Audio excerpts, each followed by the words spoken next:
إن الحمد لله نحمده ونستعينه ونستغفره ونعوذ بالله من شرور أنفسنا من سيئات أعمالنا من يهده الله فلا مضل له ومن يضلل فلا هادي له وأشهد أن لا إله إلا الله وحده لا شريك له وأشهد أن محمدا عبده ورسوله أما بعد. Louange à Allah, le maître des circonstances, on loue pour tout ce qu'il nous accorde comme bien et comme grâce. Et on lui demande de déverser ses grâces et ses bénédictions sur le prophète Mohammed, sallallahu alayhi wa sallam, sa famille, ses compagnons et tous ceux qui les ont suivis jusqu'au jour de la rétribution. Celui qu'Allah a guidé, personne ne peut l'égarer. Celui qu'Allah a égaré, personne ne peut le guider. Nous sommes toujours dans notre sharh de Nuzhatul Nazar, c'est-à-dire le sharh de Nukhbatul Fikr, le Hafiz ibn Hajar, qu'il a appelé Nuzhatul Nazar, fi tawdih Nukhbatul Fikr, fi mustalah ahli al-athar. Donc, nous sommes toujours dans le prisme du hadith authentique. Donc, ce hadith sahih. Alors, le Hafiz continue, il dit Wal murad bil adl. Qu'est-ce qui est voulu par le adl? C'est-à-dire qu'on dit que la personne doit être adl. Et ici, quand on dit que la personne doit être adl, c'est waqt al-ada. C'est-à-dire qu'il doit être digne de confiance, il doit être juste, n'est-ce pas? Ou intègre. Ceci doit être au moment de la transmission du hadith. Pas au moment de l'acquisition du hadith. C'est-à-dire, par exemple, quelqu'un peut prendre un hadith, il écoute un hadith, du moment où il est kafir. Au temps du prophète. Il est kafir, il écoute une parole du prophète. Après, il rentre dans l'islam. Après, il s'islamise. Il se convertit à l'islam. Après sa conversion, il dit, j'ai entendu le prophète dire. Donc, il rapporte ce qu'il avait entendu quand il n'était pas encore musulman. Ce hadith, on prend, on ne prend pas. On prend. On prend. Donc ici, là, quand on dit que le rapporteur qui apporte le hadith doit être adl, il doit être adl à quel moment? Il doit être adl au moment de la transmission du message, du récit qu'il rapporte. Et non pas au moment de l'acquisition. C'est-à-dire, lorsqu'il va mémoriser, lorsqu'il va apprendre, ce n'est pas une condition qu'il soit adl. Mais par contre, lorsqu'il va transmettre ça, lorsqu'il va ramener le hadith, le récit, parmi les conditions pour qu'on accepte, il faut qu'il soit adl. S'il n'est pas adl, on ne prend pas. Et le fait qu'il soit adl empêche qu'il mente. Le fait qu'il soit adl, ça empêche qu'il mente. Sinon, il n'est pas adl, s'il ment. Alors, le Hafiz ibn Hajar dit Al-Murad bin adl man lahu malakatu tahmiluhu ala mulazamati taqwa al-muru'a. Et donc, c'est quoi? C'est en fait une capacité qui mène la personne toujours à être pieuse. Qui mène la personne toujours à être pieuse. Et la personne délaisse également le muru'a. Il délaisse le muru'a. Il va expliquer ici qu'est-ce qu'il veut dire par la taqwa. Parce qu'il va dire wal murad bit taqwa ijtinab al a'mal sayyi'a min shirk wal fisq aw bid'a. Il dit ce qui est voulu par ici la taqwa, la crainte. Donc il doit être, c'est-à-dire que quelqu'un qui a une capacité, n'est-ce pas, qui mène cette personne-là, n'est-ce pas? Donc la personne doit avoir une capacité qui la mène toujours à être pieuse. Donc avoir la crainte. C'est quoi la taqwa ici, la crainte qui est voulue? Il dit ijtinab al-a'mal sayyi'a min shirkin aw fisqin aw bid'atin. Il dit c'est le fait de s'écarter des actes, des mauvais actes, tels le shirk, donc l'association, la perversité et la bid'a. Bien. Ici, il a parlé de al-muru'a. Al-muru'a, c'est quoi? C'est-à-dire, on dit celui qui est adl, il doit s'écarter. Ça ne doit pas être quelqu'un de pervers. Donc, il doit s'écarter de la perversité, du shirk. Il doit s'écarter de quoi? Il dit ici des bid'a. Mais des bid'a, entre parenthèses, on va revenir sur ça. Le muru'a, c'est quoi? Il doit s'écarter aussi des khara'im al-muru'a. Ça veut dire quoi? Khara'im al-muru'a, c'est-à-dire ce sont des choses à la base qui ne sont pas interdites, mais que les gens répugnent. Comme par exemple le fait de marcher par exemple en mangeant. Il marche en mangeant par exemple au marché. Oui. Dans certains endroits c'est quelque chose de... c'est quelque chose de répugnant. C'est pas interdit mais c'est quelque chose de répugnant. Bon, bien évidemment il y a un khilaf aussi sur le fait de manger debout, etc. Okay. Ce sont des choses à la base qui ne sont pas interdites, mais que les gens, n'est-ce pas, répugnent. Donc quelqu'un qui fait toujours ça, par exemple dans certains endroits, le fait par exemple de se balader sans mettre un chapeau, sans couvrir sa tête par exemple, le fait de se balader sans couvrir sa tête, dans certains endroits, c'est considéré comme aïb. Vous voyez, c'est quelque chose de répugnant chez les gens. Et donc, ce sont des choses qui ne sont pas à la base interdites, mais que les gens répugnent. Ça, c'est quoi? Les khara'im al-muru'a. Donc, ils disent que celui qui est adl, il doit s'écarter aussi de ça. Il doit s'écarter également de ça. Et Al-Hafiz ibn Hajar a dit ici, la taqwa, ce qui est voulu par la crainte, c'est le fait qu'il s'écarte des mauvais actes, dans le shirk, le fisq, le bid'a. Donc, c'est connu le shirk, fisq, bid'a. Fisq, c'est-à-dire la perversité. Il fait des grands péchés, par exemple, comme le zina, l'adultère, n'est-ce pas? La fornication, l'adultère, ou bien le mensonge, n'est-ce pas? Donc tout ça, c'est-à-dire les grands péchés, s'il fait ça, il est quoi? C'est un pervers. Donc son hadith est quoi? Rejeté. Ou bien s'il est quoi? Ou bien il persiste dans les petits péchés. Il ne fait pas de tawba, il persiste dans ça. Donc c'est pourquoi il a dit qu'il doit s'écarter du shirk, du fisq et des bid'a. Il ne doit pas être pervers, il ne doit pas être dans le shirk, il ne doit pas être dans les bid'a. Bon, ici là, fihi nazar. Et c'est une mas'ala vraiment, ça m'a fatigué. Ça m'a vraiment fatigué cette mas'ala. Et beaucoup de gens s'interrogent sur ça. Ici, Al-Hafiz ibn Hajar a dit, il ne doit pas être pervers, il ne doit pas être la bid'a. Il doit s'écarter de la bid'a. Le problème ici, c'est quoi? C'est qu'on a trouvé que les savants, on va voir, ça va venir, est-ce qu'on peut rapporter des mubtadi' ou pas? C'est-à-dire, est-ce qu'il est permis qu'on prenne un hadith d'un innovateur, oui ou non? Ça va venir, on va détailler ça avec tafsil. Jaid, Inch'Allah. Alors l'ishkal, c'est à quel niveau? C'est qu'on trouve qu'il y a des savants qui ont rapporté, puisqu'on dit que parmi les conditions pour que le hadith soit authentique, il faut que le rapporteur soit adl. Et ici, quand on dit qu'il est adl, il a dit quoi? C'est la personne qui délaisse quoi? C'est-à-dire qu'elle a la taqwa, qu'elle a la crainte, n'est-ce pas? Et qui, n'est-ce pas, s'écarte des khara'im al-muru'a. Qui a la crainte? Ça veut dire quoi qui a la crainte? Il a dit ici, il s'écarte des mauvais actes, tels le shirk, la perversité, les bid'a. Donc ça veut dire que pour qu'il soit considéré comme adl, il faut qu'il s'écarte de ces choses-là. Mais comment se fait-il que les savants ont rapporté des rapporteurs qui sont des innovateurs? Alors, et ils ont même le hadith, ils disent même le hadith, certains ont même dit que c'est un hadith sahih. Comme l'imam Bukhari. L'imam Bukhari, bien les mêmes musulmans, ils ont rapporté de certains innovateurs. Et pourtant, c'est authentique le hadith. Donc, si ce hadith est authentique, c'est que ça réunit les conditions du hadith authentique. Donc, comment se fait-il qu'on a dit que ce rapporteur-là, il est adl, il est juste, alors que on a dit que ici, être juste, c'est-à-dire qu'il doit avoir la crainte, et la crainte, il doit s'écarter des bid'a. Je ne sais pas si vous voyez. Donc, en fait, il y a un ishkal. Il y a un ishkal. Et ce ishkal-là, vraiment, ça embête les gens. Ça embête les gens. Et c'est pourquoi vous allez voir, et il y a l'autre ishkal, c'est quoi? Que vous allez trouver plusieurs savants sur des rapporteurs, ils vont dire huwa thiqa walakin kana min al-khawarij. Thiqa walakin kana rumiya bi kaza. Ou thiqa walakin kana kaza. Ou thiqa kana mubtadi'an. C'est-à-dire, ils vont dire c'est un rapporteur digne de confiance, mais c'était par exemple un innovateur. C'est un rapporteur digne de confiance, mais il faisait partie, il voyait le qadar. Il était dans les qadariya. C'est un rapporteur digne de confiance, mais il fait partie des murji'a. C'est un rapporteur digne de confiance, mais il faisait partie des khawarij. Il y a un problème. Comment ça il est thiqa? Parce que thiqa, il faut être adl, tam ad-dabt. Il faut être adl, tam ad-dabt. Et il faut qu'il soit juste. Et être juste, on a dit il doit s'écarter, il ne doit pas être pervers. Et si on nous parle ici, quand on dit il ne doit pas être pervers, c'est-à-dire il doit avoir la crainte d'Allah. Mais on dit ici, parmi les choses qui montrent ici qu'il a la crainte d'Allah, il doit s'écarter des bid'a. Mais s'il doit s'écarter des bid'a pour être adl, mais comment se fait-il qu'on dit encore qu'il est thiqa, alors c'est un innovateur? Je ne sais pas si vous voyez. C'est pourquoi en réalité cette mas'ala, je vous dis, elle est très con. Ça porte vraiment un ishkal. Et même Zahabi, il a porté ça, cet ishkal là. Et quand il a parlé de ça, il a dit quoi? Il a dit que si on délaissait les hadiths des innovateurs, on devait rejeter plein de hadiths. Ala kulli hal, l'imam Sana'ani, il a débattu ça. Il a même débattu la définition d'Al-Hafiz ibn Hajar ici, de l'adl. Parce qu'il a dit, man lahu malaka tahmilu ala mulazamat at-taqwa wal muru'a. Il a débattu cette définition-là dans son livre Samarat an-nazar fi ilm al-athar.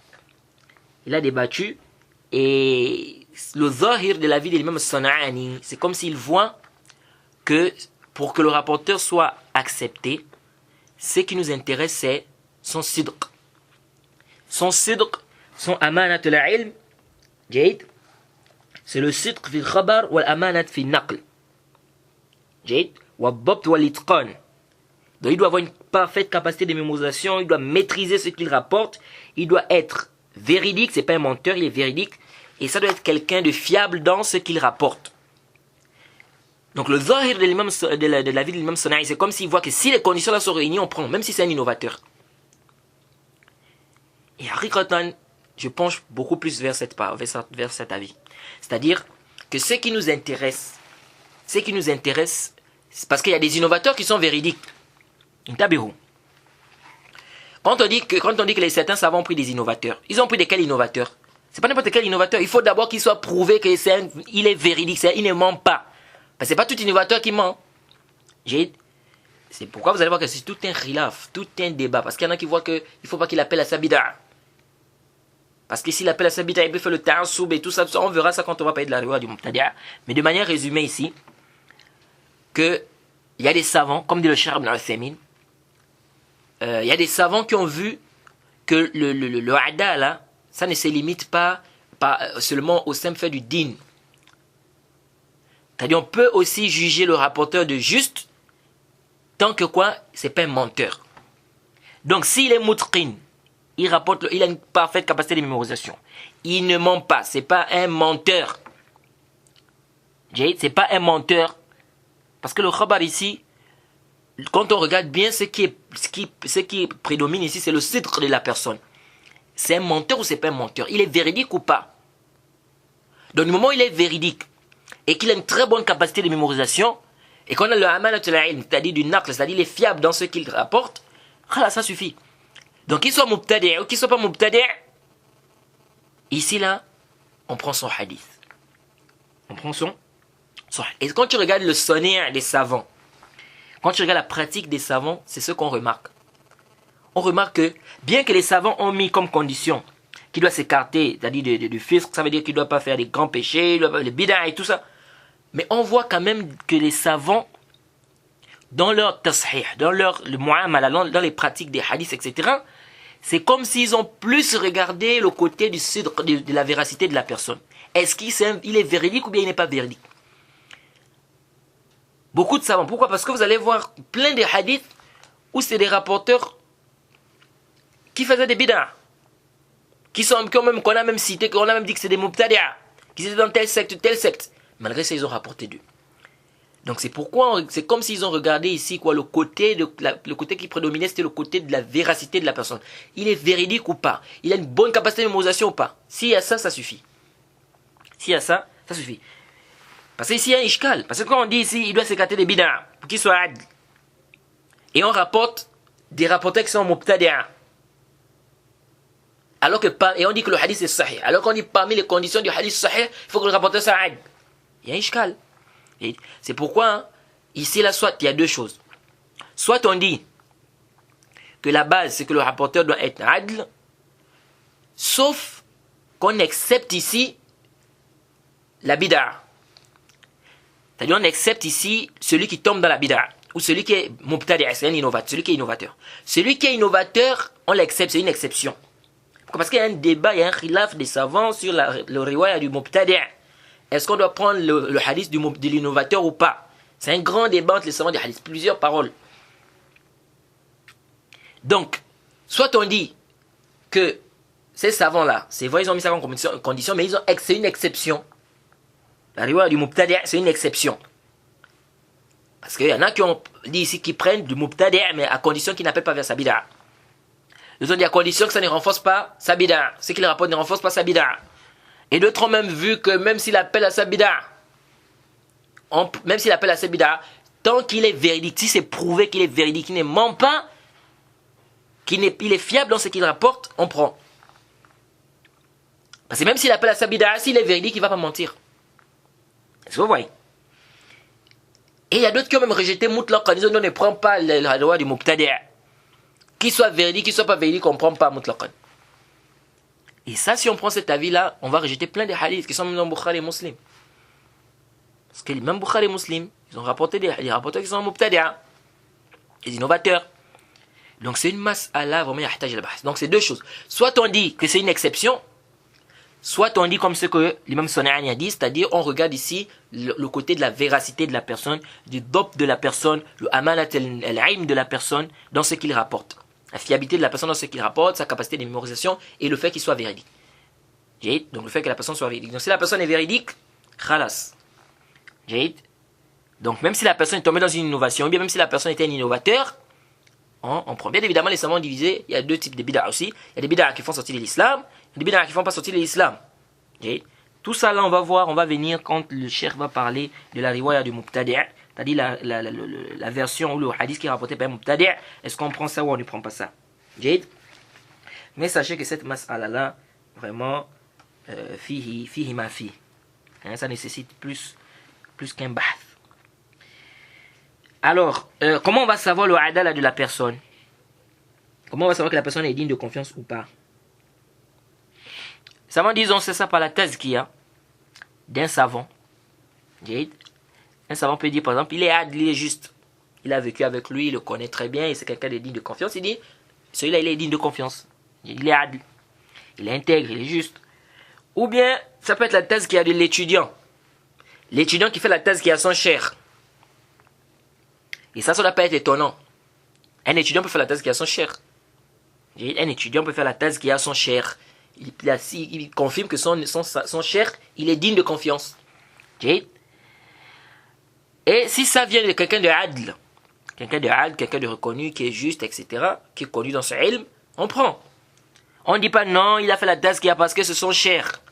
Donc parce que c'est son professeur, c'est pourquoi il a fait la thèse qui a là, galat. Et c'est pourquoi vous allez trouver ça beaucoup, par exemple, même Nasa'i, il faisait parfois la thèse qu'il y a de ses professeurs. C'est pourquoi le Hafiz ibn Hajar dans le Tahzib, parfois il vient comme ça, dans beaucoup d'endroits il dit Rawa anhu Nasa'i. Il dit, l'imam Nasa'i a rapporté de lui, wa wathaqahu. Il a rendu digne de confiance. Il a rendu digne de confiance celui dans son professeur.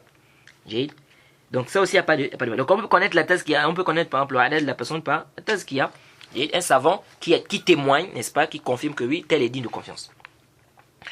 Ça peut aussi être par le shuhra. C'est-à-dire quoi? Que ça s'est répandu entre les gens, que la personne est quoi? Est digne de confiance. Que plein de gens ont fait le sana sur lui. Ou plein de gens ont fait le sana sur la personne. C'est-à-dire plein de gens ont fait quoi? Ont fait des louanges, des éloges à cette personne. Plein de gens ont fait des éloges à cette personne. Et ça s'est répandu. C'est tellement répandu, c'est répandu dans la ville ou dans l'endroit ou dans le pays, ou même c'est répandu dans la contrée, que cette personne est digne de confiance. Et les savants disent ça, c'est parmi les aqwatur que ta'dil. C'est parmi les plus grandes, n'est-ce pas, ou les plus grands moyens de quoi? De ta'dil. C'est vraiment un degré élevé, parce que là c'est pas seulement un savant qui a dit il est digne. C'est pas une personne qui a dit non. C'est tout, c'est répandu, plein de gens font le sana. Donc celui-là il est quoi? Il est un haut degré.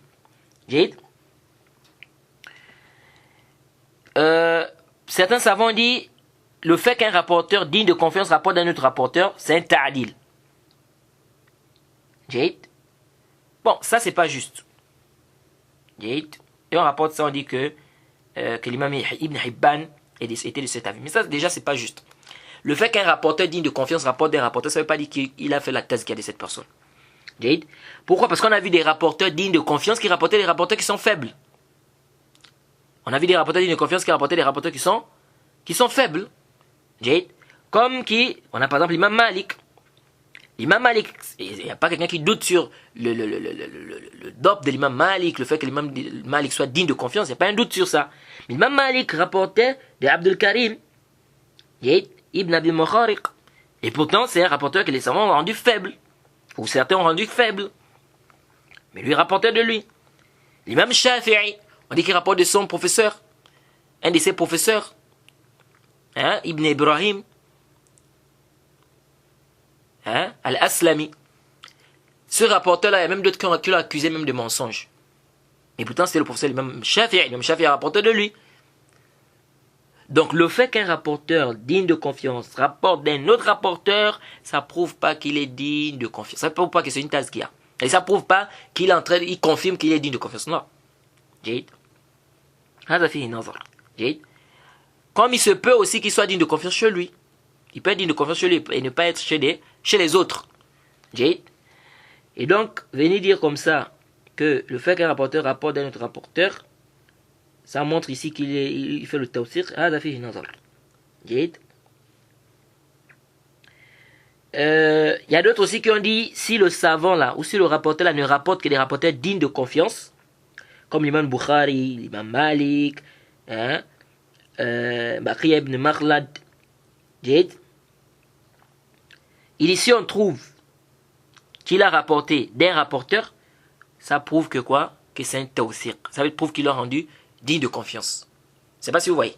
Ils disent, comment on va savoir que le rapporteur est digne de confiance aussi? Parmi les tours, parmi les moyens, c'est le fait qu'un rapporteur, par exemple, ne rapporte que des gens qui sont dignes de confiance. Et donc, ça veut dire que lui, s'il rapporte d'un rapporteur, c'est une preuve que ce rapporteur est digne de confiance. Pourquoi? Parce que lui ne rapporte que des gens qui sont dignes de confiance. Comme l'imam Malik, par exemple. On a posé la question une fois à l'imam Malik sur un rapporteur. Et il a dit, tu l'as vu dans mon livre, ce rapporteur? Il a dit, s'il était sûr, tu devais le voir dans mon livre. Donc de là, les savants tirent que l'imam Malik ne rapporte que des gens qui sont dignes de confiance. Bon, ça aussi, c'est un khilaf aussi des savants. C'est-à-dire, le fait qu'un rapporteur dise que moi je ne rapporte que des rapporteurs qui sont dignes de confiance. Ou bien, c'est prouvé que ce rapporteur ne rapporte que de ceux qui sont dignes de confiance. Est-ce que maintenant, s'il rapporte d'un rapporteur, c'est une preuve automatiquement que ce rapporteur est digne de confiance et donc qu'on doit juger ce rapporteur comme étant digne de confiance? On dit l'avis qui est juste non. L'avis qui est juste non. On peut s'argumenter que ce rapporteur est digne de confiance chez lui. C'est possible. Mais c'est pas parce qu'il est digne de confiance chez lui qu'il est digne de confiance chez tout le monde. Maintenant on peut dire, on peut dire, mais le fait qu'un savant digne de confiance fasse le tawsiq d'un rapporteur, on prend ça. C'est-à-dire si un rapporteur, un savant qui est reconnu, n'est-ce pas, il fait le tawsiq d'un rapporteur, il dit ce rapporteur est digne de confiance. Même s'il n'y a aucun autre savant qui a fait le tawsiq, on prend. Sauf bien évidemment Ibn Hibban lorsqu'il fait l'infirad du tawsiq. On va parler ça, on va détailler ça quand on va parler sur le jahala. Et le fait qu'un rapporteur soit inconnu. Donc quelqu'un peut dire, si ce savant-là dit qu'un rapporteur est siqa, on prend. Alors si lui maintenant, parce qu'ici on a deux cas. On a le fait que le savant dise clairement que tel est siqa. Il a dit clairement comme ça, il est siqa. Ça, il n'y a pas de problème. Si le savant a dit que tel est siqa, même si on n'a pas trouvé d'autres savants qui ont dit qu'il est siqa, mais que ce savant a dit qu'il est siqa, que ce n'est pas quelqu'un qui est connu comme étant mutasahih, comme Ibn Hibban par exemple, ici on prend son tawsiq. On prend ce qu'il a dit, comme il a dit les dignes de confiance, on prend. Maintenant le problème, c'est si il n'a pas dit clairement, mais c'est connu de ce savant-là qui ne rapporte que des gens qui sont dignes de confiance. Ou bien il a dit je ne prends que de ceux qui sont dignes de confiance. Est-ce que ça a le même niveau que c'est-à-dire c'est comme s'il disait que le rapporteur est siqa? C'est-à-dire le fait que ce savant-là dise que moi je ne rapporte que de ceux qui sont siqa, ou bien qu'on a des preuves qui ne rapportent que de ceux qui sont siqa, que ceux qui sont dignes de confiance. Est-ce que ça a le même degré que comme s'il disait tel rapporteur est siqa, de manière claire comme ça? C'est là le problème. Certains savants disent oui, on prend, c'est le tawsiq, on prend ça. D'autres ont dit non, et c'est l'avis que je trouve juste. Nous disons ceci, que ici là, il y a un problème. Pourquoi il y a un problème?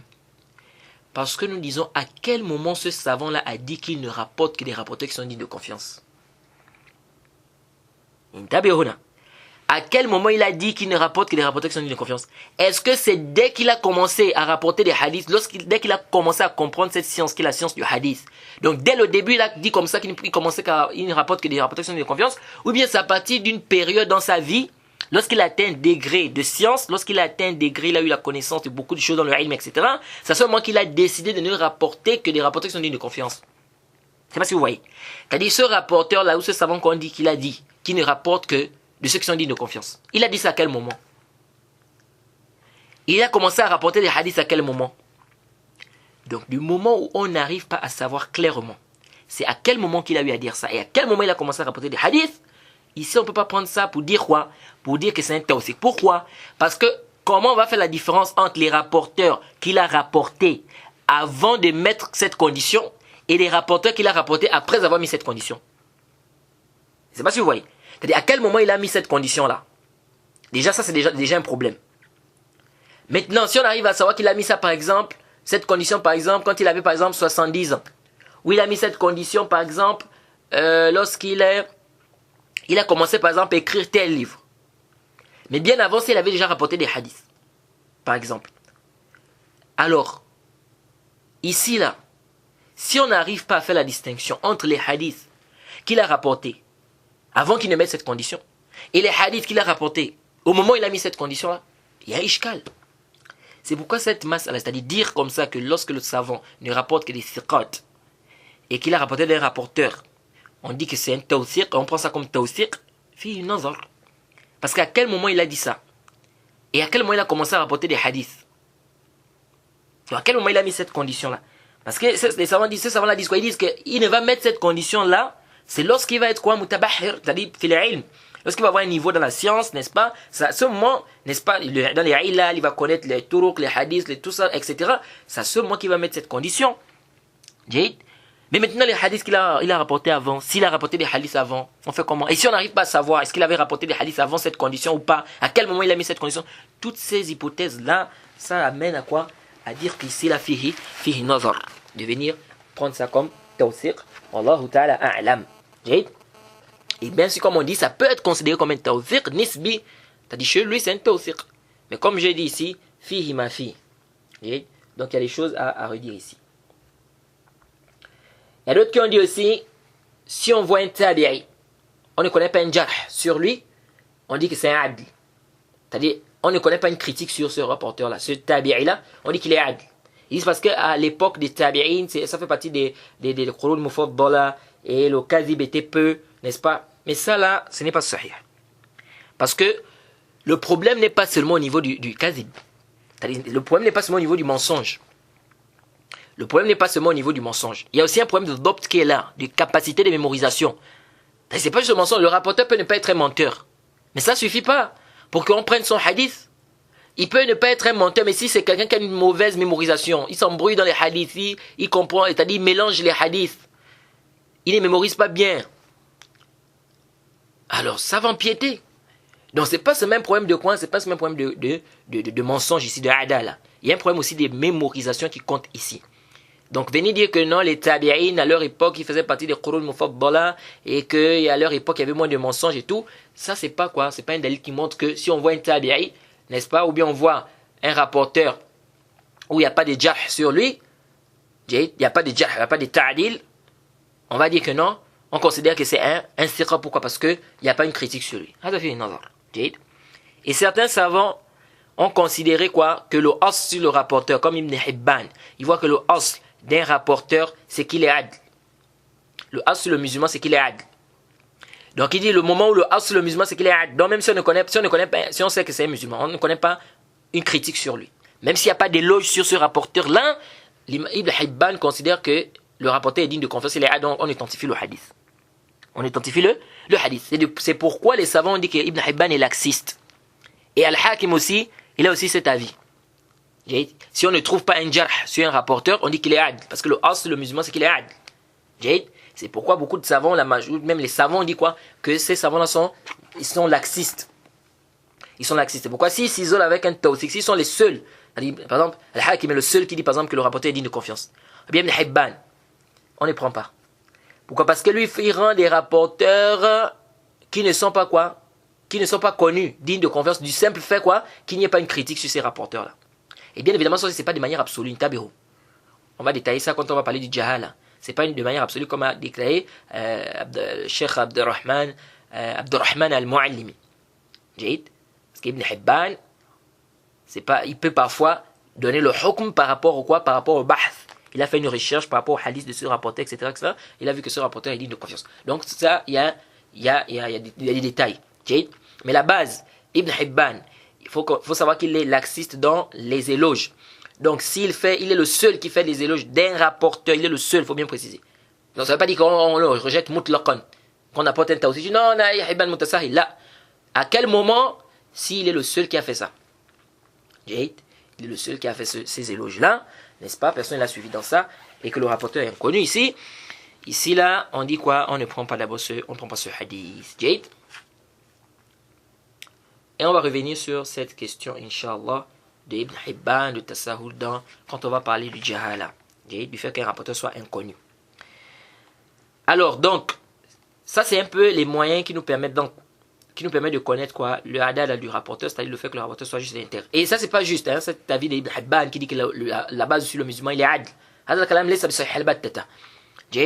On peut pas, ça c'est un risque de classer les rapporteurs comme ça, de dire que parce qu'il n'y a pas une critique, donc c'est qu'il est juste. Là, la base sur le musulman, la base sur le musulman, c'est qu'on ne le connaît pas. Ce qu'on ne connaît pas jusqu'à ce qu'on ait un dalil, jusqu'à ce qu'on ait des preuves, n'est-ce pas, qu'il est adl ou bien qu'il ne soit pas adl. C'est-à-dire quoi? C'est-à-dire que le as, le jahala. Le as, c'est qu'on ne connaît pas. On ne le connaît pas. Je ne peux pas prendre un risque. On ne peut pas prendre un risque de prendre un hadith d'un rapporteur de dire seulement que les musulmans, il n'y a pas des musulmans qui sont pervers. Il y a des musulmans qui sont pervers, il y a des musulmans qui mentent même. On ne peut pas prendre un risque parce qu'on a vu un rapporteur, on dit bon, il est musulman. Le as sur le musulman, c'est qu'il est adl. Donc ici, là, comme il n'y a pas une personne qui l'a critiqué, on ne connaît pas une critique sur lui, donc on dit qu'il est adl. Mais il n'y a pas aussi d'éloge. Il n'y a pas quelqu'un qui a fait aussi l'éloge, c'est-à-dire il est inconnu.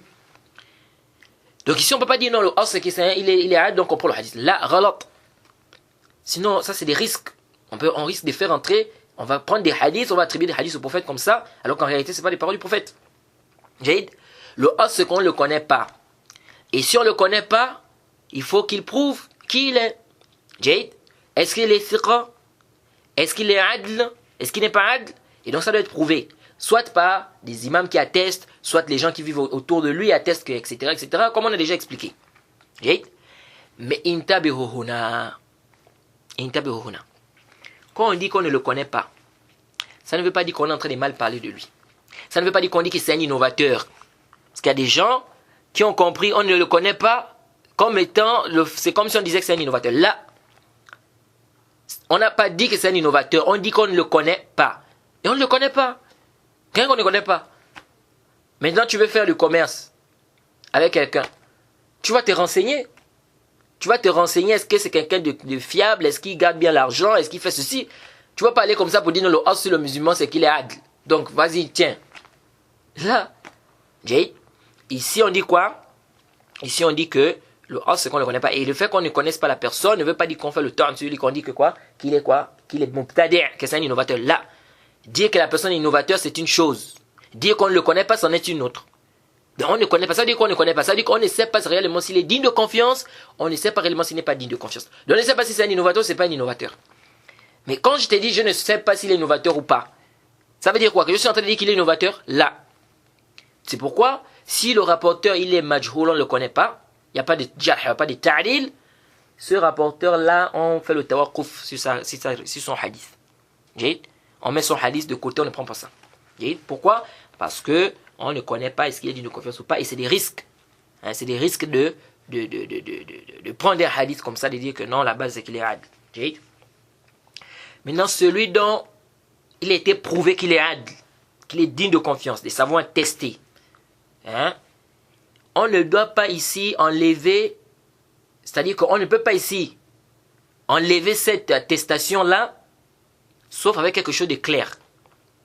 Sauf avec quelque chose de clair.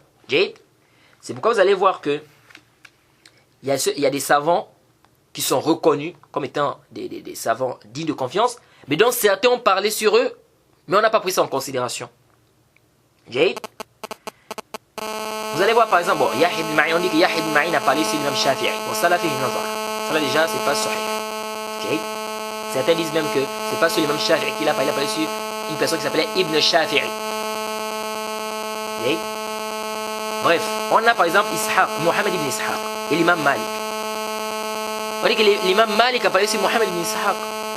Et pourtant, Mohammed ibn Ishaq, quand il vient dans la chaîne de transmission, il est saduq. S'il vient dans la chaîne de transmission, son hadith c'est quoi? Son hadith c'est Hassan li zatihi. C'est-à-dire il est bon par lui-même. On a déjà expliqué, ça veut dire quoi?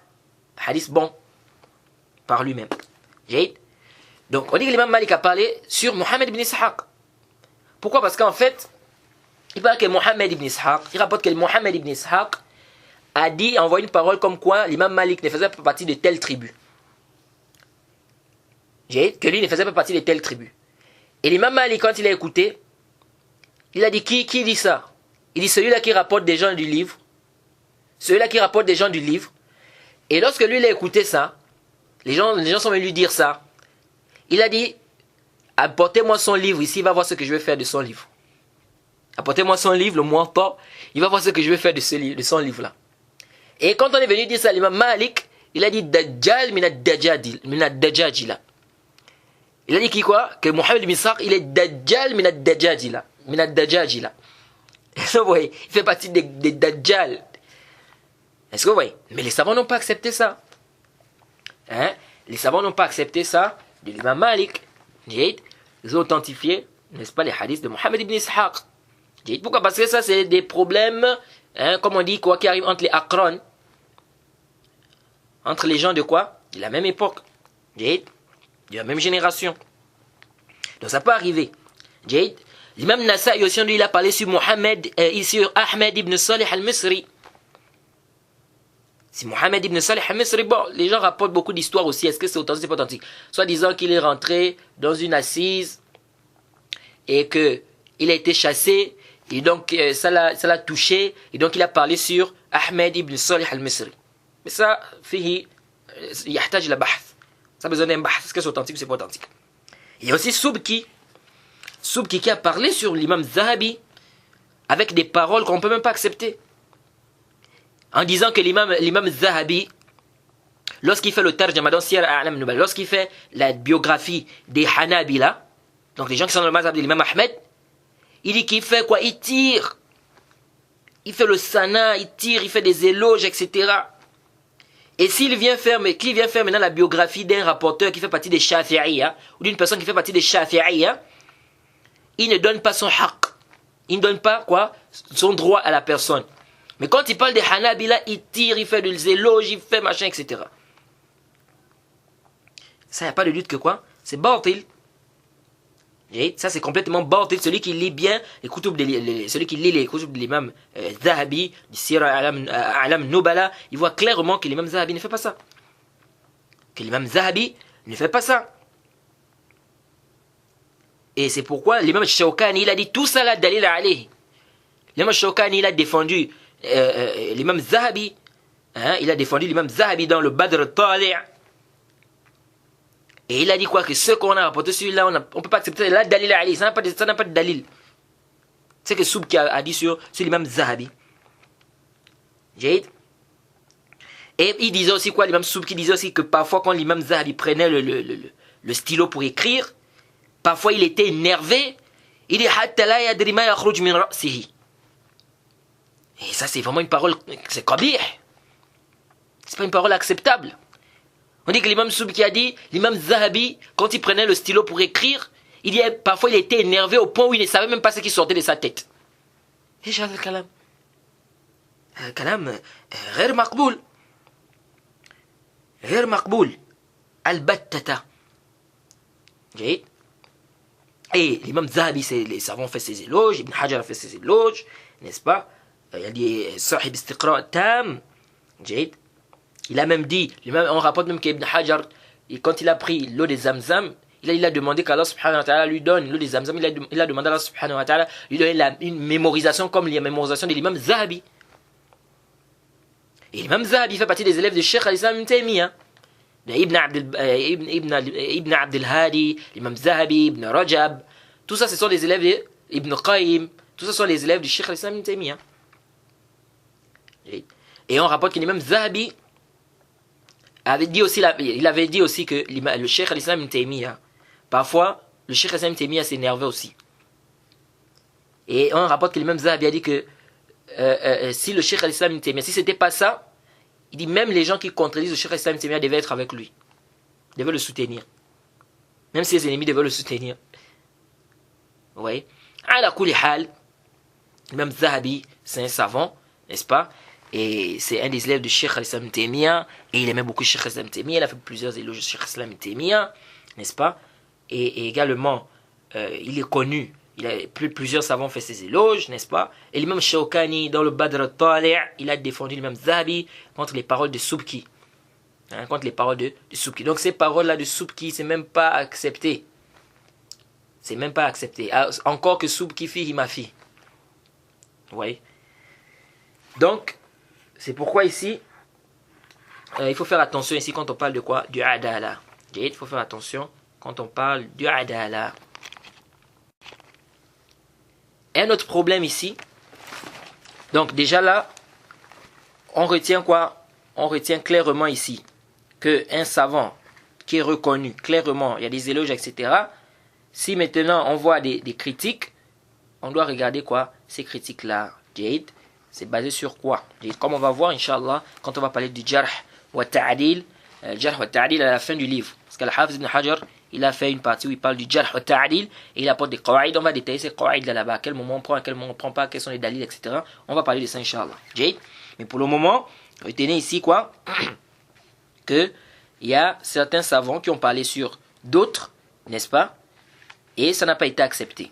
Et quand on va arriver dans le jarh wa ta'adil, on va détailler, n'est-ce pas, pourquoi, quels sont les droits que les savants ont mis dans cela. Maintenant, quand on a, ici, on a, après, c'est-à-dire on a dit, on sait maintenant comment on peut reconnaître le adala du rapporteur. Donc on a dit soit le savant atteste, soit son entourage, etc., qui atteste qu'il est ad, etc. On a détaillé. Maintenant, le simple fait que l'imam Bukhari est musulman rapporte d'un rapporteur, dans le sahih, est-ce qu'on doit s'argumenter de ça pour dire que c'est un tawsiq?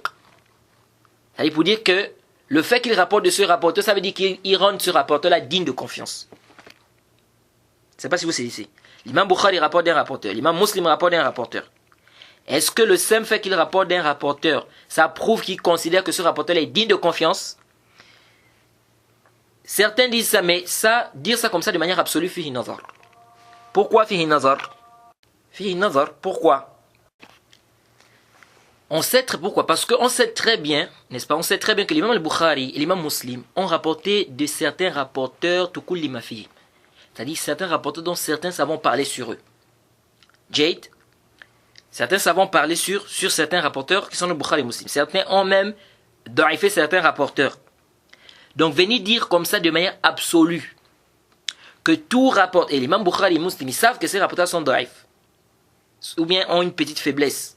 Mais il rapporte ces rapporteurs, de ces rapporteurs, soit il rapporte de ce qui est prouvé, que c'est authentique, comme Ismaïl ibn Abi Uwais, l'imam Bukhari a rapporté de lui que ce qui était authentique, c'est-à-dire ce qu'il a fait le muwafaqa des thiqat, c'est-à-dire ce qu'il a rapporté qui est en conformité avec les rapporteurs dignes de confiance. Mais est-ce que donc de là on va venir dire que comme Ismaïl ibn Abi Uwais, l'imam Bukhari a rapporté dans son sahih, ça veut dire qu'il rend ce rapporteur-là thiqa. Donc si on trouve Ismaïl ibn Abi Uwais dans une autre chaîne de transmission, c'est un dalil que le rapporteur est digne de confiance, que l'imam Bukhari considère que ce rapporteur est digne de confiance. Là, ça ne veut pas dire que l'imam Bukhari considère qu'il est digne de confiance. L'imam Bukhari a pris des hadiths qui étaient authentiques de lui, tout en sachant que quoi qu'il ait une faiblesse, donc des hadiths qu'il a écrits qui étaient en conformité avec les hadiths des autres rapporteurs dignes de confiance. Parce qu'on dit que l'imam Bukhari il est venu, il a vu Ismaïl ibn Abi Uwais, il a dit montre-moi les hadiths que tu as rapportés. Et il a regardé les hadiths qui étaient en conformité avec les rapporteurs dignes de confiance. Donc si il rapporte des hadiths qui sont en conformité avec des rapporteurs dignes de confiance, ça veut dire que quoi, il ne s'est pas trompé sur ces hadiths-là. Pourquoi? Parce qu'il a rapporté ça, n'est-ce pas, comme les autres ont rapporté. Bien évidemment, pourquoi maintenant il a rapporté ça? Il y a beaucoup de tafsilat. Ça peut être quoi? À cause du aulu. Parce que la chaîne de transmission, les savants du hadith aiment quand la chaîne de transmission est courte. Bref, ce n'est pas le débat ici. Donc ici, on ne peut pas prendre ça comme dalil pour dire que Ismaïl ibn Abi Uwais, l'imam Bukhari voit qu'il est thiqa. Ça c'est un. Deux, il se peut que l'imam Bukhari et Muslim rapportent des rapporteurs, n'est-ce pas, qui ont des faiblesses, mais ils rapportent dans les shawahid et les mutaba'at. C'est-à-dire, c'est des rapporteurs qui viennent en fait suivre d'autres rapporteurs. Ça veut dire quoi? C'est-à-dire que le hadith en lui-même il est authentique. Maintenant, il y a un rapporteur qui a une petite faiblesse. L'imam al-Bukhari prend ce hadith, il rapporte ce hadith dans le sahih. Pas que c'est la base, non. La base, c'est le hadith qui est authentique. Mais ce hadith vient, en fait, il témoigne. Il a suivi ce rapporteur-là. Et donc, ça prouve que quoi? Ça prouve que là où il y avait la faiblesse, ça prouve que celui-là qui avait la faiblesse là, le hadith qu'il a rapporté là est donc correct. Pourquoi? Parce que c'est en conformité avec les hadiths que les rapporteurs dignes de confiance ont rapportés. Quelqu'un peut dire, mais pourquoi il rapporte du rapporteur qui a une faiblesse, du moment où on a déjà le hadith en lui-même qui est authentique c'est-à-dire que c'était rapporté par les rapporteurs dignes de confiance. Là, tu n'as pas compris. Tu n'as pas compris. Ici, il peut le faire par rapport au ulou. Quoi? S'il veut par exemple que la chaîne de transmission soit courte. s'il rapporte le hadith par ce rapporteur qui est faible, par exemple, la chaîne de transmission est plus courte. Il y a peut-être 3 personnes, ou 4, ou 5, ou 6, ou 7 personnes. On va prendre par exemple 4. Non, on va prendre 5. Entre lui et le prophète, il y a peut-être 5 personnes. S'il rapporte par cette voie-là, celui qui est un peu faible là. Mais s'il rapporte de celui qui est digne de confiance, entre lui et le prophète, il y a 10 personnes. Donc qu'est-ce qu'il fait? Il prend le hadith qui est rapporté là où il y a 10 personnes entre lui et le prophète, et il prend le hadith là où il y a 5 personnes entre lui et le prophète, ou 7 ou 6 personnes. À cause de quoi? Du ulou? Parce que, comme je vous ai dit, le ulou, c'est quelque chose qui était marroub, c'était aimé des savants de hadith. Ils aimaient lorsque, entre lui et le prophète, la chaîne de transmission soit courte. Mais à condition que ça soit authentique. Maintenant, il tabe. Ici, là, quelqu'un peut dire, mais on n'a pas, en dehors du ulou, on n'a pas besoin de la chaîne de transmission où il y a un rapporteur qui est fait, puisque on a déjà le hadith qui est authentique ici. On dit non, pourquoi? Parce que justement, le hadith de celui qui avait une petite faiblesse là, pourquoi on a laissé son hadith? On a laissé son hadith parce qu'on a trouvé qu'il y avait une petite faiblesse. Maintenant, si on trouve des rapporteurs qui sont dignes de confiance, qui rapportent la même chose que lui, c'est un dalil, ça prouve quoi? C'est un dalil qui prouve que ce qu'il a rapporté, donc s'il n'y avait pas d'erreur. Parce que quand on laisse son hadith, parce qu'on voit qu'il y a une petite faiblesse, on se dit non, peut-être il a fait l'erreur, il s'est trompé ici, donc on ne prend pas le hadith. Mais lorsqu'on trouve son hadith, le même hadith, qui est rapporté par des rapporteurs dignes de confiance, c'est un dalil, c'est une preuve donc que ici ce qu'on craignait, on craignait quoi? Que peut-être il s'est trompé ici, peut-être que c'est une erreur ici. Donc ce qu'on craignait là, on ne peut plus craindre ça parce que ça a été rapporté par des rapporteurs dignes de confiance. Donc ça veut dire qu'ici c'est pas trompé. Ça veut dire qu'ici c'est pas trompé. Et donc on prend ce dalil là. On prend ce dalil. C'est pourquoi vous voyez que les gens s'embrouillent ici. Quand les savants parlent ici du mursal, les savants vont te dire, certains savants vont te dire si un hadith vient mursal.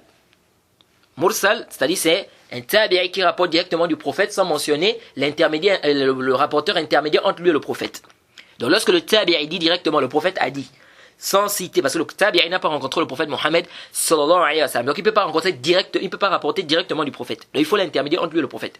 Donc si un tabi'i dit directement le prophète a dit, ça c'est mursal, sans mentionner le rapporteur intermédiaire entre lui et le prophète. Bien évidemment, il y a un débat là-bas, est-ce que le mursal c'est un dalil ou c'est pas un dalil? On verra ça, on va détailler ça Inch'Allah.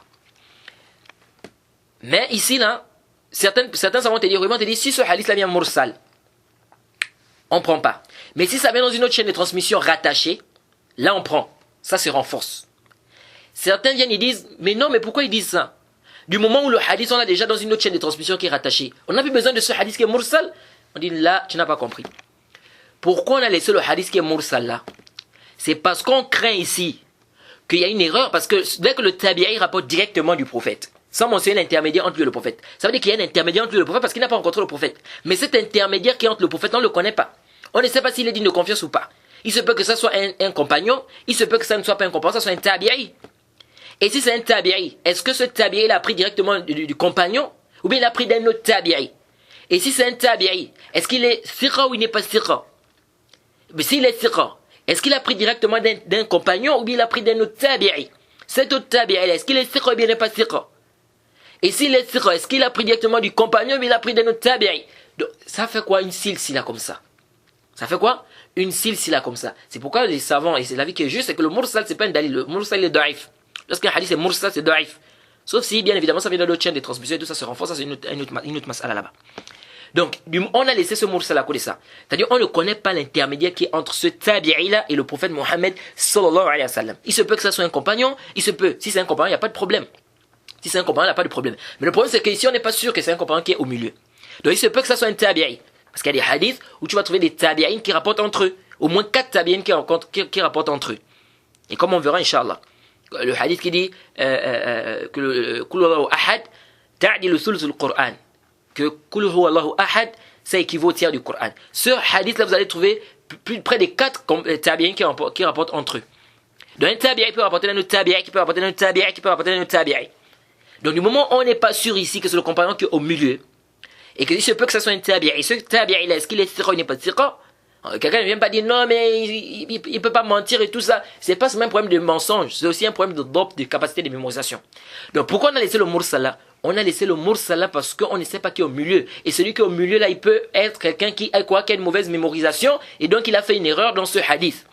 Du moment où on trouve maintenant le hadith qui vient dans une autre chaîne de transmission rattachée, c'est une preuve, et des rapporteurs dignes de confiance, c'est une preuve que quoi? C'est une preuve ici que celui-là qui a rapporté le hadith mursal là, son hadith est authentique. Ça veut dire que c'est une preuve en fait que ce hadith-là est correct. Pourquoi c'est une preuve que ce hadith est correct? Parce que justement, ce qu'il a rapporté est en conformité avec la version qui est venue muttasilan. Et donc on prend ce hadith-là, pas parce que c'est mursal, on prend ça parce que c'est confirmé par un autre hadith qui est quoi? Qui est muttasil. Donc on ne dit pas, non mais pourquoi on n'a pas besoin de ça, c'est mursal, on prend seulement celui qui est authentique. Là, on renforce ça parce que c'est une preuve qu'ici, là, le hadith là, est authentique. C'est-à-dire la version que lui a ramenée, c'est donc authentique. Je ne sais pas si vous avez suivi. Et donc, l'imam al-Bukhari, l'imam Muslim, ils peuvent rapporter dans les mutaba'at et les shawahid. Donc le rapporteur, en réalité, il a une petite faiblesse. Mais l'imam Bukhari et l'imam Muslim rapportent de ce rapporteur-là. Mais la base du hadith, le hadith en lui-même il est authentique parce qu'il est prouvé par des rapporteurs dignes de confiance. Donc il met le hadith de celui qui est digne de confiance. Ensuite il rajoute avec celui-là qui a une petite faiblesse. Donc il met aussi son hadith à côté. Donc il a rapporté en tant qu'il a suivi ou bien il vient témoigner. Et donc si ce hadith est dans ce cas, le rapporteur là, tu ne peux pas prendre ce rapporteur si tu le vois hors du sahih. Tu dis que non, il est thiqa. L'imam Bukhari considère qu'il est thiqa parce qu'il a rapporté dans son sahih. Mais l'imam Muslim considère qu'il est thiqa parce qu'il a rapporté dans son sahih. Là, on dit ghalat. Pourquoi ghalat? Parce que tout simplement, ce rapporteur-là, le fait que l'imam al-Bukhari rapporte de lui dans son sahih, il faut voir. Il a rapporté de lui comme dans les shawahid, dans les mutaba'at. Donc, veut dire comme ça de manière absolue qu'un rapporteur qui est rapporté dans Bukhari et Muslim, c'est un dalil que c'est un rapporteur qui est digne de confiance. De manière absolue comme ça là, fihi nazar, c'est une erreur même. Il n'y a pas de doute que c'est une erreur. Pourquoi? Parce qu'il y a des rapporteurs à l'intérieur que l'imam Bukhari a rapporté, l'imam Muslim a rapporté, qui ont des petites faiblesses. Ils les ont rapportés dans les shawahid et les mutaba'at. Et il y a des rapporteurs aussi qui ont des faiblesses, qui ont été rendus faibles, et que l'imam Bukhari a rapporté, par exemple, que ces hadiths qui sont authentiques. Il n'a pris que ces hadiths qui sont authentiques. Mais à la base, le rapporteur, il est faible. Mais lui, il n'a pris que ces hadiths qui sont authentiques. Comme Ismaïl ibn Abi Ouais. Il a pris le livre, il a regardé les hadiths qui sont en conformité avec les hadiths des rapporteurs de confiance, c'est ce qu'il a pris. Et le fait qu'ils sont en conformité avec les rapporteurs de confiance, ça veut dire qu'il ne s'est pas trompé ici.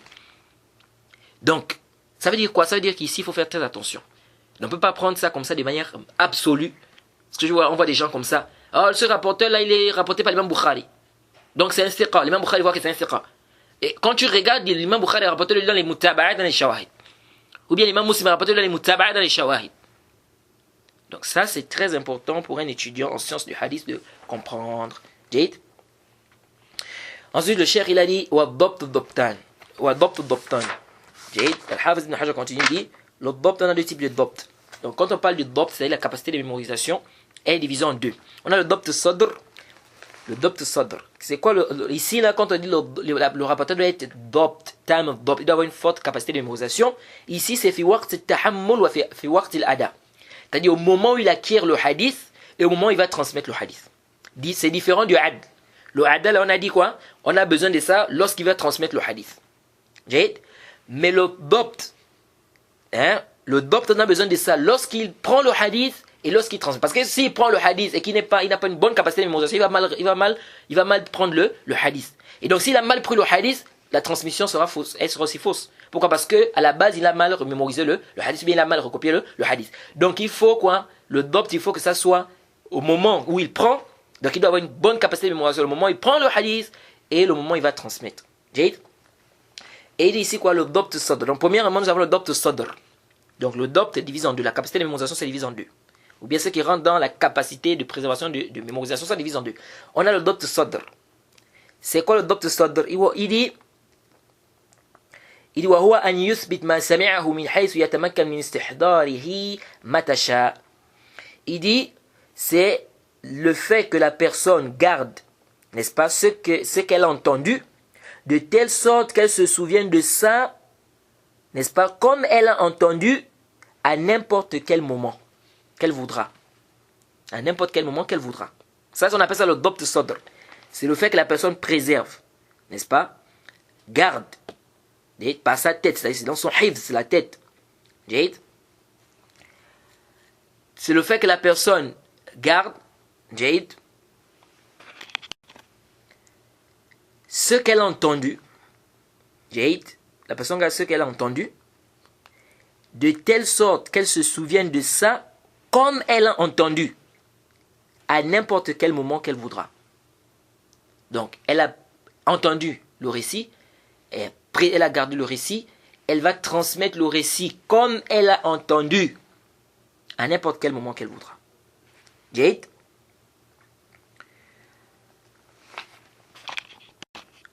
Ça c'est Dabt al-Sadr. Ensuite on a Dabt al-Kitab. Dabt al-Kitab, il dit wa huwa siyanatuhu ladayhi munzu sami'a fihi wa sahahu ila an yu'addi minhu. Donc c'est la préservation de ce qu'il a. Le Dabt al-Kitab. C'est quoi le Dabt al-Kitab? C'est-à-dire ici c'est ce qu'il a en fait, il a écrit en fait, c'est dans le livre. C'est pas comme le premier. Le premier c'est Dabt al-Sadr, c'est dans sa tête. Le deuxième ici, c'est dans le kitab. Ou comme on dit dans sa poitrine en fait. Comme on dit. Ils sont dans le Dabt al-Kitab. Dabt al-Kitab, c'est-à-dire il a écrit. C'est quoi? C'est la préservation de ce qu'il a depuis le moment où il a entendu et corrigé jusqu'au moment où il va transmettre cela. Donc, le Dabt, il y a deux types de Dabt. Soit le rapporteur, il a un Dabt au niveau de son hifz. Donc lui, c'est pas par le kitab, lui rapporte par son hifz, par sa tête. Il entend, il retient le hadith. Comme ce qui est rapporté de l'imam Bukhari. L'imam Bukhari, on dit qu'il retenait le hadith. Il prenait le hadith, il retenait le hadith. Et on a celui-là qui fait quoi? Il écrit le hadith. Il écrit le hadith. Donc ici on parle de quoi? Dabt al-Kitab. Donc, le fait qu'il préserve ces hadiths-là bien, depuis c'est-à-dire du moment où il a entendu, ça, et au moment où il a corrigé ça, jusqu'au moment où il va transmettre. Ça, c'est le Dabt al-Kitab. Donc, le Dabt est de deux types. Soit le rapporteur rapporte bil kitab, par le livre, soit il rapporte par... Celui qui rapporte par le livre, il peut avoir une mauvaise mémorisation au niveau de quoi? C'est-à-dire son hifz. Mais lui, il rapporte par le livre. Il rapporte toujours par le livre. Lui, là, on ne dit pas qu'il n'est pas Dabt. On dit qu'il est Dabt. Mais il a quel Dabt? Il a le Dabt al-Kitab. Il n'a pas le Dabt al-Sadr. C'est pourquoi si maintenant lui vient rapporter avec son hifz, sans le livre, on va daïfer son hadith. Pourquoi? Parce qu'il n'a pas une bonne mémorisation sans le livre. C'est-à-dire lui, c'est par le livre qu'il rapporte. Il dit وَقُيِّدَ بِالتَّامِ إِشَارَةً إِلَى رُتْبَةِ الْعُلْيَا فِي ذَلِكَ. Il dit on a restreint, quand on a parlé du Dabt, de la capacité de mémorisation, on a restreint que ça doit être une parfaite capacité. Il dit pour montrer ici le haut degré de cela. Ça doit être un haut degré de capacité. Donc ça doit être tam Dabt, contrairement à celui qui est khafif Dabt. Ensuite il dit والمتصل ما سلم إسناده من سقوط فيه من حيث يكون كل من رجال سمع ذلك المروي من شيخه. Il dit ici le muttasil. Quand on dit que la chaîne de transmission doit être rattachée, donc Al-Hafiz est en train de détailler en fait les conditions du sahih. Il dit quand on dit que la chaîne de transmission est rattachée, il dit c'est le fait que la chaîne de transmission soit dépourvue de toute coupure. De telle sorte que chaque rapporteur ait entendu ce qu'il rapporte, n'est-ce pas, de son cher. De son cher. Évidemment, on a déjà expliqué, on a parlé de ça, de l'ittisal. والسند تقدم تعريفه. Le sanad aussi, on a déjà parlé de ça. C'est quoi le isnad? C'est quoi la chaîne de transmission? C'est quoi le isnad? On a dit quoi? On a dit que c'était quoi? Hikayat tariq al-matn, comme il a dit Al-Hafiz ibn Hajar. C'est la voix, n'est-ce pas, qui nous conduit au récit, donc au message, c'est-à-dire la parole, au matn. Et on a dit que la définition qui dit que silsilatul rijal, c'est le maillon d'hommes qui se trouve dans la chaîne de transmission et tout ça, on dit ça c'est pas sahih. Pourquoi? Parce que on a dit dans la chaîne de transmission il n'y a pas que les hommes, il y a aussi les adawat tahammul, c'est-à-dire il y a les termes qui sont également utilisés, et il y a également la personne peut utiliser ça, elle peut prendre le hadith, n'est-ce pas, même à partir d'un livre. Ensuite il dit wal mu'all lughatan ma fihi illatun wa istilahan ma fihi illa khafiya qadiha. Il dit wal mu'all, c'est ce qui a une illa. Il dit istilahan, c'est ce qui a une illa qui est cachée, qui empiète sur l'authenticité du hadith. On a déjà parlé du mu'all, on a parlé du hadith qui est mu'all. On a dit que c'est quoi? C'est une défaillance cachée, n'est-ce pas, qui empiète sur l'authenticité du hadith, n'est-ce pas, bien que de manière apparente le hadith est dépourvu de cette défaillance. Donc c'est une cause cachée, donc une défaillance cachée qui empiète sur l'authenticité du hadith. De manière apparente, bien que de manière apparente le hadith est dépourvu de cela. Al-Hafiz dit ici, il dit washad, donc le Hafiz continue, il dit وَالشَّاذُ لُغَةً. Donc là, comme je vous ai dit, Al-Hafiz ibn Hajar est en train de nous faire le tafsil, il est en train de nous détailler les conditions qu'il a citées. Il dit وَالشَّاذُ لُغَةً الْمُنْفَرِد. Le shaz, le hadith marginal, il dit dans la langue arabe, c'est celui qui s'isole, celui qui est seul. Al-Munfarid, celui qui est seul. Il dit وَإِسْتِلَاحًا, dans l'istilah, donc dans la terminologie des gens du hadith, il dit ما يخالف فيه الراوي من هو أرجح منه وله تفسير آخر سيأتي. Il dit c'est le fait qu'un rapporteur contredit celui qui est mieux que lui. Il dit c'est un autre tafsir, c'est une autre explication, ça viendra Inch'Allah. Donc le hadith shaz, on a déjà un peu essayé d'expliquer, c'est quoi? C'est le fait qu'un rapporteur contredit ceux qui sont mieux que lui. Donc c'est le fait qu'un rapporteur qui soit accepté, qui est accepté, pourquoi on a dit maqboul? Parce que l'Al-Hafiz ibn Hajar ici n'a pas dit maqboul, mais dans certains endroits il dit ma rawahu al-maqboul, إذا روى المقبول ما يخالف من هو أرجح منه. Dans certains endroits, il dit maqboul. Le maqboul, on a dit pourquoi on a dit maqboul? Que pourquoi on a choisi que c'est le fait qu'un rapporteur accepté contredise des rapporteurs qui sont aussi acceptés ou qui sont mieux que lui, soit au niveau du adad, au niveau du nombre, ou soit au niveau des sifat, des critères.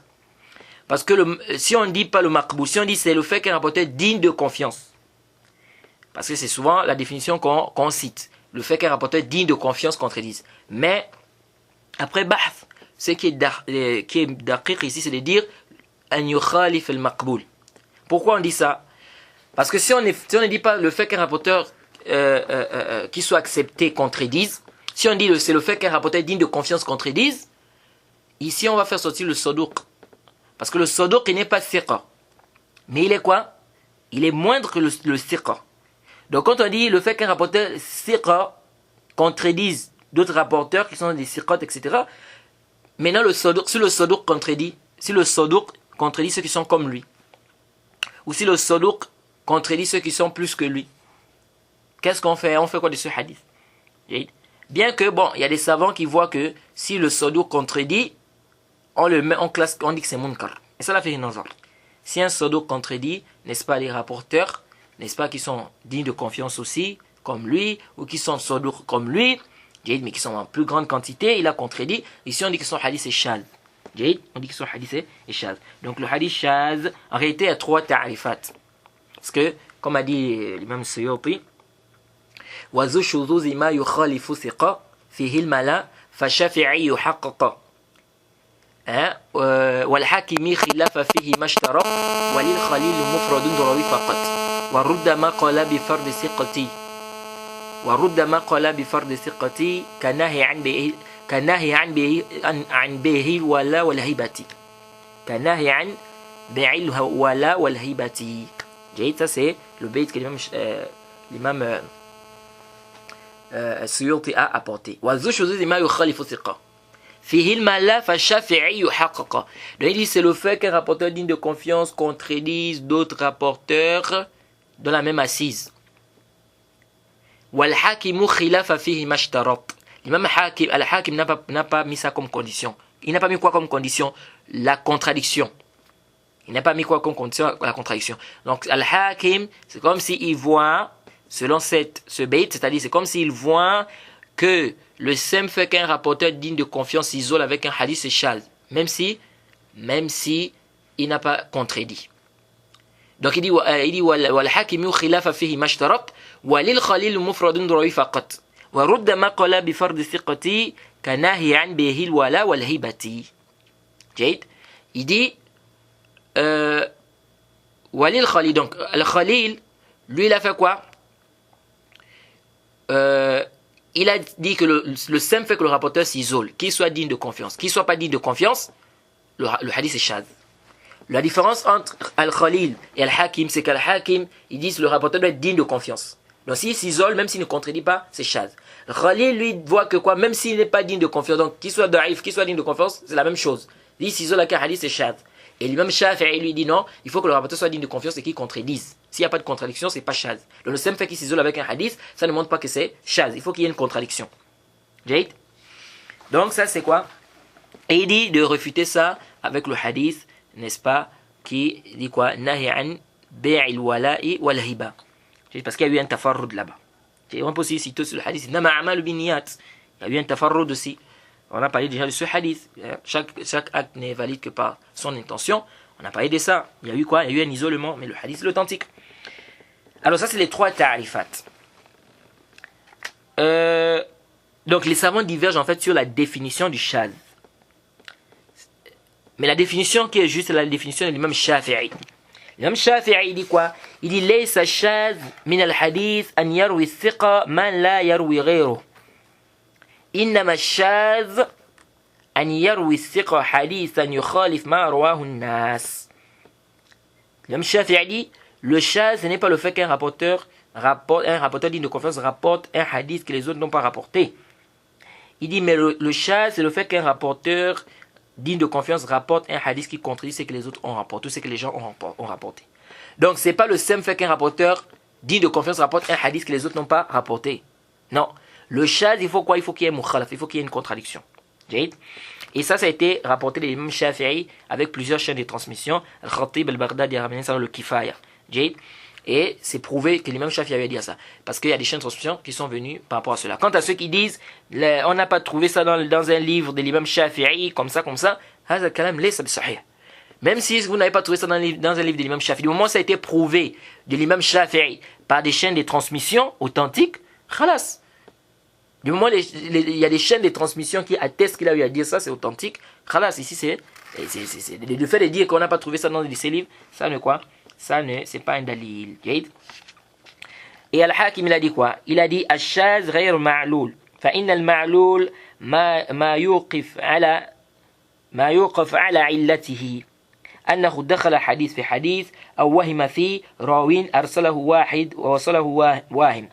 فأما الشاذ فإنه حديث يتفرد به الثقة من الثقات وليس للحديث أصل بمتابع لذلك الثقة. Donc Al-Hafiz ici, Al-Hakim nous dit quoi? Il dit que le shadh, le ma'loul, c'est quoi? C'est le fait qu'un rapporteur, par exemple, qu'on a une illa, par exemple, un rapporteur qui fait rentrer un hadith dans un autre hadith, ou bien il se trompe, ou bien il rend mawsoul, c'est qui est mursal. Il dit quant au shadh, c'est le hadith, c'est le fait qu'un rapporteur digne de confiance s'isole, un rapporteur, parmi les rapporteurs qui sont dignes de confiance s'isole, et ce hadith n'a pas été, n'est-ce pas, suivi, c'est-à-dire que personne ne l'a suivi dans ça, parmi les siqat. Aucun siqa n'a apporté ce hadith-là, n'a apporté le hadith qu'il a cité ici. Donc ça veut dire que le hakim voit quoi? Que le simple fait que le rapporteur s'isole avec un hadith, ça montre que le hadith est shadh. C'est-à-dire le seul qui a amené ce hadith. Mais il ne contredit personne, hein? Mais il est le seul qui a apporté ce hadith. Ils disent que c'est shadh. Mais ici, là, quand on voit bien la parole de l'imam al-Hakim, certains savants disent c'est pas ce qu'il a voulu, al-Hakim. Al-Hakim l'a voulu par sa parole, c'était pas le simple fait qu'un rapporteur digne de confiance s'isole. Mais c'est plus que ça. C'est-à-dire c'est le fait qu'un rapporteur digne de confiance s'isole et que le muhaddith, il sent que le hadith est une illa. C'est-à-dire, le muhaddith sait, pas même pas qu'il sait, il sait qu'il y a une illa dans le hadith, mais il n'arrive pas à exprimer cette illa-là. Il n'arrive pas à exprimer cette illa, c'est-à-dire ce défaut-là, cette défense qui se trouve dans le hadith. De le muhaddith, c'est-à-dire c'est le fait que le rapporteur digne de confiance s'isole avec un hadith. Il est le seul qui a rapporté ça. Même s'il ne contredit pas, il est le seul qui a rapporté. Mais il dit le muhaddith, ils disent quoi? Ils disent qu'il a voulu par là, c'est-à-dire le muhaddith, il sait qu'il y a une différence dans le hadith, mais il n'arrive pas à exprimer cette différence-là. Et ça, vous trouvez ça parfois. Vous trouvez ça parfois avec des gens. Parfois, vous trouvez à des gens, il sait par exemple que il veut dire quelque chose. Mais il n'arrive pas à s'exprimer correctement. Il n'arrive pas à dire cette chose-là correctement. Mais il sait que c'est ça, par exemple, ou bien il veut dire ceci ou cela, mais il n'arrive pas à exprimer cela correctement. Ça peut arriver. Et ça arrive parfois chez certains savants. Il sait que le hadith là, il y a une illa. Mais il n'arrive pas à exprimer clairement c'est quoi la illa du hadith. C'est quoi la différence qui se trouve. La différence, c'est quoi la différence. Vous voyez? Ça peut arriver. Mais ici là, Ibn Salah, il faut déjà savoir que Ibn Salah, il ne fait pas la différence entre le shadh et le munkar. Ibn Salah ne fait pas la différence entre le shaz et le munkar. Le shaz, de manière résumée, le shaz, c'est le fait qu'un rapporteur qui est maqboul, qui est accepté, contredise d'autres rapporteurs qui sont maqboul comme lui, n'est-ce pas, mais qui sont soit en plus grande quantité, ou soit ils sont meilleurs que lui dans certaines sifat. Par exemple, lui, il est maqboul, mais il est au degré, par exemple, du sadouk. Donc sa mémorisation, sa capacité de mémorisation, elle est moindre. Et l'autre, par exemple, il est plus que lui. Donc, il est, par exemple, siqa. À ce moment, on dit que ce hadith est shaz. Et ici, quand on parle de shuzuz, ça ne doit pas forcément être un grand nombre. Ça peut être deux étudiants qui prennent du même cher. Deux étudiants prennent du même cher. Il y a un qui est plus digne de confiance que l'autre. Et celui qui est moins digne, c'est-à-dire qu'il y a un qui a sa capacité, elle est parfaite, et l'autre, sa capacité, elle est moindre. Sa capacité de mémorisation est moindre. Donc, lui qui a la capacité de mémorisation moindre contredit celui qui a la capacité de mémorisation parfaite. Alors, qu'est-ce qu'on fait ici? On va prendre la version de celui qui a la capacité de mémorisation parfaite et on va dire que la version de celui qui a la capacité de mémorisation moindre va être shaz. Donc, ce n'est pas une condition que ça soit en grande quantité, ça peut être deux rapporteurs. Okay? Donc, Ibn Salah, je disais tantôt qu'il ne fait pas la différence entre le hadith, shaz et le munkar. Il dit que ce qui est shaz, c'est munkar, ce qui est munkar, c'est shaz. Mais ce qui est juste, c'est qu'on fait la différence. Le shaz, c'est ce que je viens d'expliquer. Maintenant, le munkar, c'est le contraire. C'est-à-dire c'est le daif qui contredit le rapporteur digne de confiance. Et Al-Hafiz ibn Hajar va parler de ça, Inch'Allah. Donc, le munkar, quand on dit que le hadith, il est munkar, il est réprouvé. C'est-à-dire quoi? Le asl, c'est que c'est un daif, c'est un rapporteur qui est daif, qui a contredit des rapporteurs qui sont dignes de confiance. Donc, lorsque le daif contredit des rapporteurs qui sont dignes de confiance, ici, là, on dit que le hadith, il est munkar. Et aussi, avant ça, lorsqu'on a parlé de la définition du hadith sahih, les conditions du hadith sahih, on a dit que ça ne doit pas être shaz. Certains disent, pourquoi on n'ajoute pas aussi que ça ne doit pas être munkar? Certains disent, pourquoi on doit aussi ajouter que le hadith ne doit pas être munkar? Donc, c'est pas seulement que ça ne doit pas être shaz, c'est-à-dire marginal, mais ça doit pas aussi être munkar. Mais ça, c'est pas juste. On n'a pas besoin d'amener ça ici. On n'a pas besoin d'amener parmi les conditions du hadith sahih, il ne faut pas que ça soit munkar. Limaza, pourquoi? Parce que le munkar aslan, c'est le hadith des rapporteurs qui est daif, qui contredit des rapporteurs qui sont dits de confiance. Donc, aslan, lui, il est daif. Donc, ça veut dire qu'il n'a pas réuni la condition de quoi? Il n'a pas réuni la condition de adl tam dabt. Et vous voyez? Donc, on n'a plus besoin de dire munkar. Parce que aslan, le munkar, c'est le hadith d'un daif qui contredit des rapporteurs qui sont dignes de confiance. Donc, lui, là, aslan, il est daif. Donc, on n'a plus besoin de mettre dans la condition du hadith sahih, c'est que ça ne doit pas être munkar. Ça ne doit pas être munkar, pourquoi? Parce que ici, là, pourquoi on ne doit pas conditionner que ça ne doit pas être munkar? Tout simplement parce qu'on a déjà dit qu'il est dabt. On a déjà dit que parmi les conditions, il faut que le rapporteur soit adli, soit dabt. Donc, si on a déjà dit qu'il doit être ad, il doit être dabt, plus besoin de mettre encore munkar, parce que le munkar, il est daif. Et donc, s'il est daif, c'est qu'il n'est pas ad, dabt. Ou bien, il peut être ad, mais il n'est pas dabt.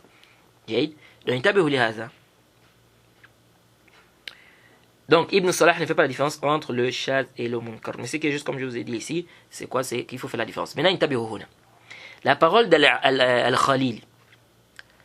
Certaines personnes, il y a une divergence, c'est vrai. Certaines personnes ont mal compris cette parole.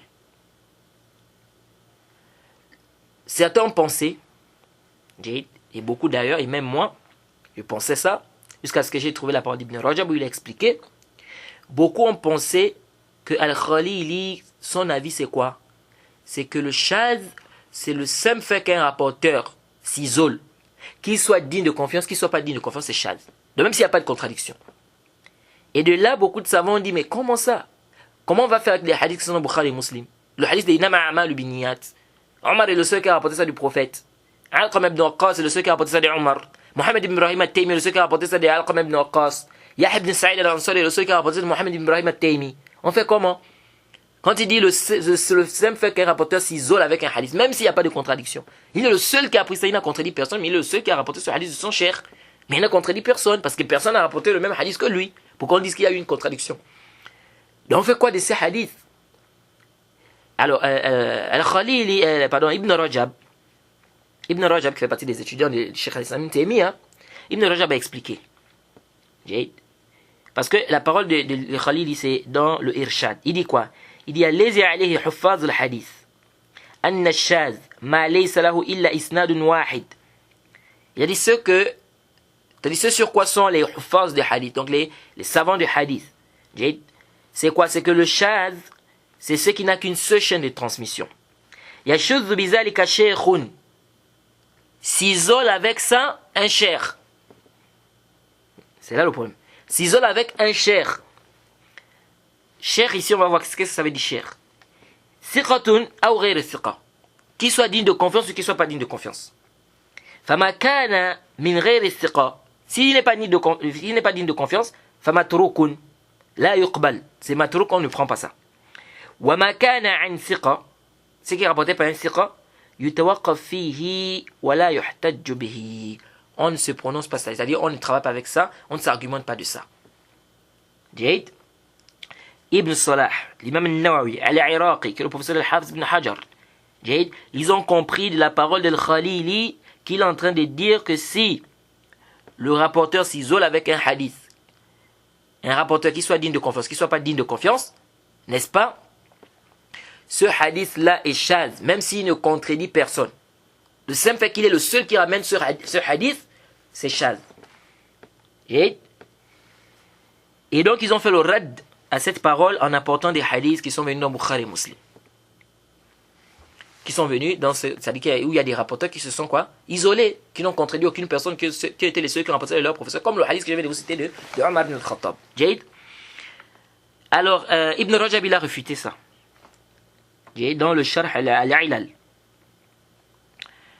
Il a rappelé que c'est pas ce que Al-Khalil voulait dire. Al-Khalil voulait dire quoi? Quand il a dit Yashuddu bihi shaykhun, thiqatun kana aw ghayr thiqa, ça veut dire quoi? Il dit il s'isole avec un cher.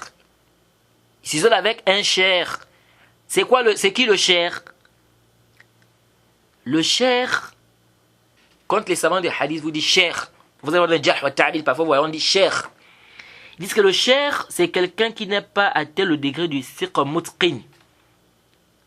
Jade. C'est-à-dire il est à un degré un peu plus bas que le rapporteur qui est mutqin, qui est vraiment, c'est-à-dire qui est digne de confiance, qui a une capacité de mémorisation parfaite. Donc celui-là on dit qu'il est cher. Jade. C'est-à-dire il n'est pas saduq, il n'est pas thiqa, on peut dire il est au milieu là, entre les deux. Donc il est proche d'être un thiqa et il est aussi proche ici du saduq. Donc il est au milieu, on dit qu'il est cher. Jade. Et donc le hadith de celui qui est cher, son hadith authentique. Ce hadith est authentique, ça ne rentre pas dans les catégories de hadith faibles. Jade. Mais comme on dit, il est quoi? Il est en deçà de celui qui est thiqa. Et il est un peu plus haut que celui qui est quoi? Celui qui est saduq. Alors, donc il a dit ici le cher qui fait le tafarrud. C'est pourquoi Ibn Rajab, il explique ici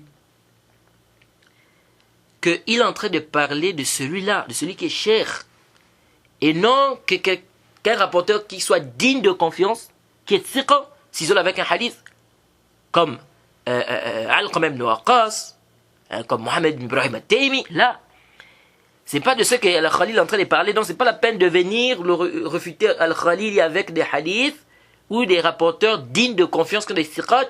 On fait le infirad ou le tafarrud. Lui, il est en train de parler de celui qui a un degré qui est cher. Donc, il est moindre que celui qui est thiqa. Donc, c'est lui qu'Al-Khalil est en train de parler que s'il s'isole avec un hadith, on fait qu'on fait le tawaqquf. Et si le seul qui a amené ce hadith, on fait le tawaqquf. Jade. Donc, ce n'est pas tout tafarrud d'un thiqa. Jade. C'est pourquoi il dit Zalika shaykhun, thiqa ou ghayr thiqa. Jade. Donc ici, il ne parle pas de n'importe quel tafarrud. Bien évidemment, même ça aussi, c'est pas ça. Parce qu'il y a certains savants qui appliquent ça. Il y a certains savants qui appliquent ça, mais ça, ce n'est pas de manière absolue comme ça. C'est-à-dire, même cette parole-là, même si on dit que Al-Khalil a voulu dire ça, c'est pas maqboul. C'est mardoud. Donc la définition correcte, c'est la définition de l'imam Shafi'i. Il faut qu'il y ait un mukhalaf, il faut qu'il y ait une contradiction. Et la contradiction peut être au niveau du ziyada. Même s'il y a une ziyada, on peut voir qu'il y a une contradiction aussi. Nous disons que ça aussi c'est pas maqboul, parce que même ça, c'est vrai que certains savants rendent des hadiths, parfois ils rendent faible les hadiths, ils disent même que c'est munkar, parfois ils disent que c'est shadh, lorsqu'il y a un rapporteur qui s'isole avec un hadith. Et que ce rapporteur là, il n'est pas vraiment, c'est pas un thiqa en fait, il est moindre que le thiqa. Soit il est saduq, soit il est cher. Donc ils rendent le hadith, par exemple, ils vont te dire shaz, ou bien ils vont te dire munkar, ou da'if. Mais ce n'est pas comme ça de manière absolue. C'est par rapport au qara'in. Ce n'est pas le simple fait qu'il ait fait un tafarrud qui rend ça shaz. Non. Il regarde d'autres indices. Comme quoi? Le fait que la personne qui a fait le tafarrud là, il l'a pris d'un professeur qui a beaucoup d'étudiants. Ils disent comment c'est fait que ce professeur là, il a plein d'étudiants. Et lui, il n'a même pas atteint le degré du siqa. C'est pas un siqa. Il a un niveau un peu plus bas. Il est le seul de tous les étudiants qui rapportent ce hadith. Surtout sur le hadith, c'est un pile, c'est une base dans le chapitre. C'est un hadith qui est quoi? C'est une base dans le chapitre. Ils disent de tous ces étudiants là qui étaient avec le cheikh tout le temps, etc., aucun d'eux n'a rapporté ça. Il n'y a que lui qui rapporte ça. Et en plus, le hadith, c'est une base dans ce chapitre. Comment c'est fait? C'est-à-dire, tous ces étudiants, ils étaient où par rapport à ce hadith?